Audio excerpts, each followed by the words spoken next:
हरे कृष्णा। आप सबका स्वागत है मेरे इस YouTube चैनल कृष्ण की ओर पर। आज की वीडियो में हम कार्तिक मास की कथा का 24वां अध्याय पढ़ेंगे और वीडियो के अंत में बुढ़िया तथा मेंढक की कार्तिक की कहानी भी पढ़ेंगे। तो अगर आपको मेरी ये वीडियो अच्छी लगे तो मेरी वीडियो को लाइक और शेयर कीजिएगा और मेरे चैनल को सब्सक्राइब कीजिएगा। तो आइए शुरू करते हैं वीडियो को। कथा 24वां अध्याय। बोलिए श्री कृष्ण भगवान की जय। कार्तिक मास की जय। राजा पृथु ने कहा, हे नारद जी, आपने तुलसी के इतिहास व्रत महात्म्य के बारे में कहा। अब यह बताने की कृपा करें कि कार्तिक मास में और भी देवताओं का पूजन होता है, यह भी मुझे समझा कर कहिए। नारद जी ने कहा कि पहले समय में पर्वत के निकट कर्तिपुर में एक धर्मात्मा धर्मदत्त नामक ब्राह्मण रहता था। वह भगवान विष्णु के सब व्रत करता था। एक दिन कार्तिक मास में वह एक पहर रात शेष रहने पर जागरण के लिए भगवान विष्णु के मंदिर में हर प्रकार की सामग्री लेकर जा रहा था कि मार्ग में उसने एक बड़ी भयंकर राक्षसी को देखा, जिसके बड़े बड़े दांत, लपकती हुई जीभ और लाल लाल नेत्र थे। उसका शरीर नंगा और मांस रहित था। उस भयानक राक्षसी को देखकर धर्मदत्त बुरी तरह से कांपने लगा।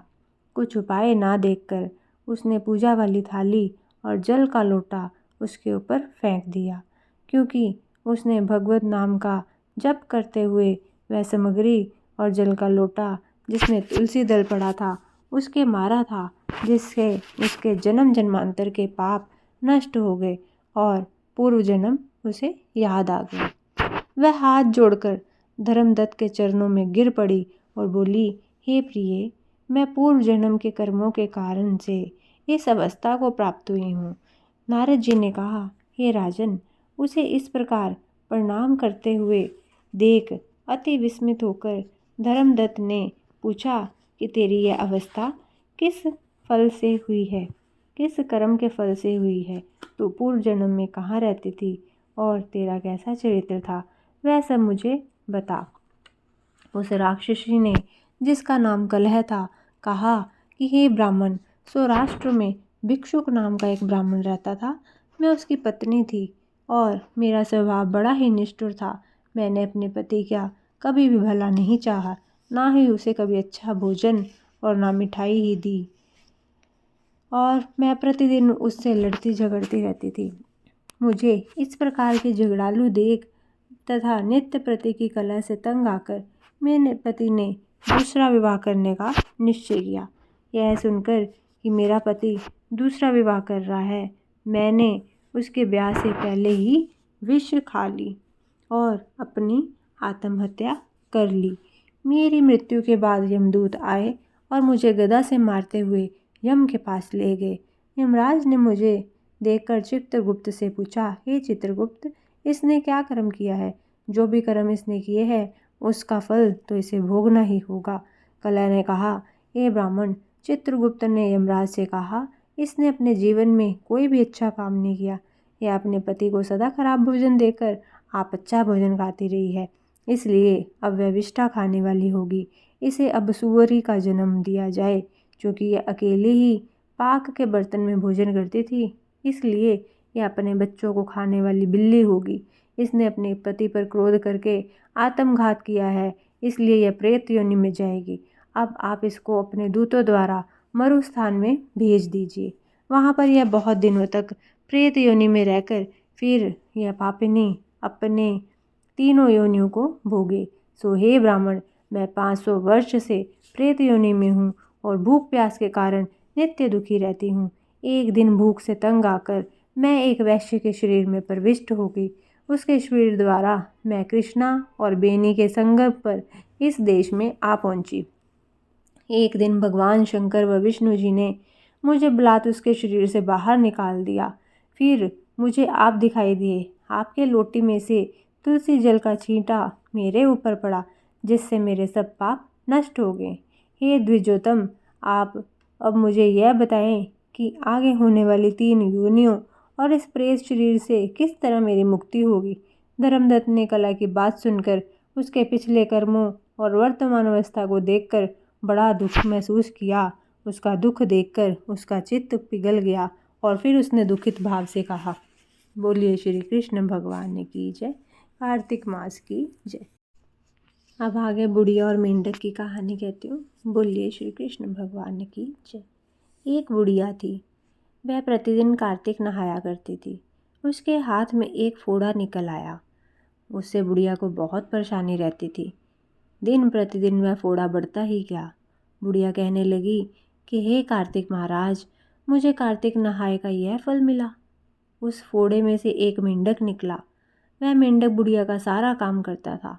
जब बुढ़िया कार्तिक नहाकर आती तो अपना सारा काम किया हुआ देखती थी। उसको यह पता नहीं था कि मेरा काम कौन करके चला जाता है। वह मेंढक भी रोज़ कार्तिक नहाने जाया करता था। एक राजा की लड़की थी, वह भी रोज़ कार्तिक नहाने जाया करती थी। एक दिन वह मेंढक से मिली। उससे मेंढक ने कहा कि तुम तो एक राजा की लड़की हो, मैं तो एक बुढ़िया का मेंढक हूँ। राजकुमारी ने कहा, यदि तुम मेरे साथ शादी नहीं करोगे तो मैं मर जाऊंगी। मेंढक ने कहा, अच्छा कर लूँगा। उसने अपने पिता से कहा कि पिताजी, मैं शादी नहीं करवाऊंगी, कुंवारी रहूंगी। राजा को लड़की की बात को सुनकर बड़ा दुख हुआ। राजा ने कहा, बेटी, कुंवारी रहना बड़ा कठिन है। लड़की पर कभी भी कुंवारी नहीं रहा जाता, तुम कैसे रहोगी। एक दिन वह लड़की मेंढक से मिली। राजकुमारी ने मेंढक से कहा, या तो तुम मेरे से शादी करवा लो, नहीं तो मैं मर जाऊंगी। मेंढक बोला कि यदि तुम मर जाएगी तो मुझे पाप लगेगा। चलो अच्छा, मैं तुम्हारे से शादी कर लूँगा। वह अपने घर जाकर निराश होकर लेट गई। तो उसके पिताजी ने उससे पूछा कि क्या तुम्हारे सिर में दर्द है, तुम क्यों लेटी हुई हो।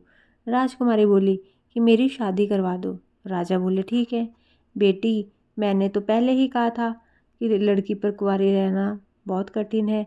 उन्होंने नौकरों को लड़का देखने के लिए भेजा। दूर दूर से राजकुमार आए और उनको कुर्सियों पर बिठाया। राजकुमारी के हाथ में माला देकर कहा कि जो भी तुम्हें पसंद हो उसके गले में हार डाल दो।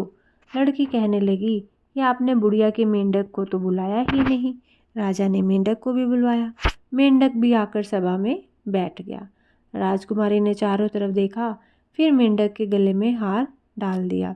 राजा बोले कि लड़की, यह सबके बीच में घबराकर तुम्हारे से क्या भूल होगी। राजा बोले कि जिसके गले में यह तीसरी बार हार डालेगी उसी से राजकुमारी का विवाह हो जाएगा।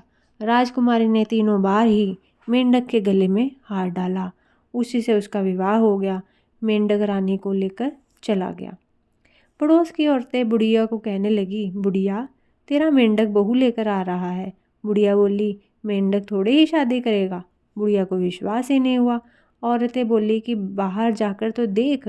तो वह क्या देखती है कि मेंढक सचमुच ही अपनी बहू लेकर आ रहा है। एक दिन पड़ोस की औरतें बहू देखने के लिए आई। जब मेंढक की बहू को 3-4 दिन यह सुनते हो गए कि मेंढक की बहू। जब एक दिन मेंढक सवेरे ही उठकर नहाने को गया तो उसकी बहू ने उसका खोल जला दिया।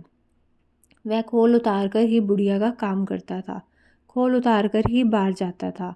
उसने आकर देखा कि राजकुमारी ने उसका खोल जला दिया। मेंढक बोला, यह तूने क्या किया। वह बोली, मैंने सब ठीक ही किया। बुढ़िया बोली, यह कौन है। तो बहू ने बताया कि यह आपका लड़का मेंढक है, जो आपको पता ही नहीं था। यह सुनकर बुढ़िया बहुत खुश हुई। उसने ढिंढोरा पिटवा दिया कि यह मेंढक नहीं है, बल्कि यह कार्तिक नहाए का फल मेरा लड़का है। जैसे कार्तिक नहाए का बुढ़िया को फल दिया, वैसे सबको दें। बोलिए जय कार्तिक महाराज की जय। तो आपको अगर ये मेरी वीडियो अच्छी लगे तो मेरे चैनल को लाइक और सब्सक्राइब कीजिएगा और कमेंट करके ज़रूर बताइएगा। तो मिलते हैं अपनी अगली वीडियो के साथ, तब तक के लिए हरे कृष्णा।